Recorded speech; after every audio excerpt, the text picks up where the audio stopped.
Hello दोस्तों, अस्सलाम वालेकुम। उम्मीद है आप खैरियत से होंगे, आपके रोज़े अच्छे चल रहे होंगे। आज हम एक अहम मुद्दे पर बात करने वाले हैं रोज़े के ताल्लुक़ से। वो ये है कि बाद लोग ये समझते हैं कि सहरी का वक्त फजर की अज़ान तक रहता है। तो ये बात याद रहे कि सहरी का वक्त जब ख़त्म होता है तभी फजर का वक्त शुरू होता है। तो अगर सहरी के वक्त अज़ान दे दी जाए तो वो फजर की अज़ान नहीं मानी जाएगी और ना नमाज मानी जाएगी सहरी के वक्त में फजर की नमाज। तो और सहरी का वक्त ख़त्म होने के बाद फजर की अज़ान होती है। तो अगर फजर की अज़ान के वक्त तक या फजर की अज़ान के पहला लफ्ज़ निकलने तक भी किसी ने सहरी करी तो उसका रोज़ा होगा ही नहीं।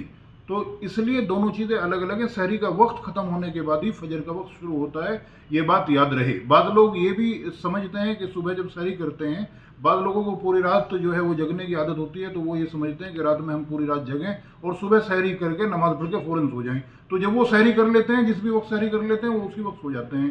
तो फजर की नमाज़ उसी वक्त पढ़ लेते हैं, फिर सो जाते हैं। भाई सहरी का वक्त ख़त्म होने के बाद ही फजर की नमाज शुरू होती है, तो इस बात का ख्याल रहे। मसलन जैसे 5 बजे सहरी का वक्त ख़त्म हो रहा है तो 5 बज के 1 मिनट पर फजर का वक्त शुरू होगा।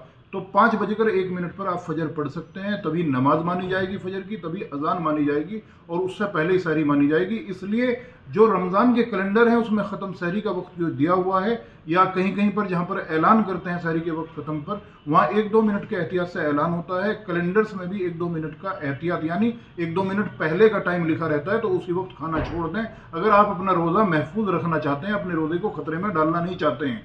क्योंकि वो 1-2 मिनट एहतियात इसीलिए रखा जाता है ताकि आपके मुंह में कोई लुकमा है उस दौरान वो अंदर पेट में चला जाए और आप कुल्ली उल्ली उतने कर लें, कुल्ला वगैरह करके फारिग हो जाएं। तो इसलिए इन बातों का ध्यान रखें अगर आप अपने रोज़े को महफूज रखना चाहते हैं, वरना रोज़ा खतरे में पड़ सकता है। आप पूरे दिन भूखा भी रह लेंगे और आपका रोज़ा ही नहीं होगा। इन बातों का ख्याल रखिए, हमें भी दुआओं में याद रखिए। बाकी बातें इंशाअल्लाह रमज़ान के ताल्लुक से और दूसरे ताल्लुक से होती रहेंगी। हमारी बातें समझ में आए तो हमारे जो है वीडियोज़ को लाइक करिए, शेयर करिए, हमारे चैनल को सब्सक्राइब करिए, दुआओं में याद रखिए। अल्लाह हाफिज़। Thank you.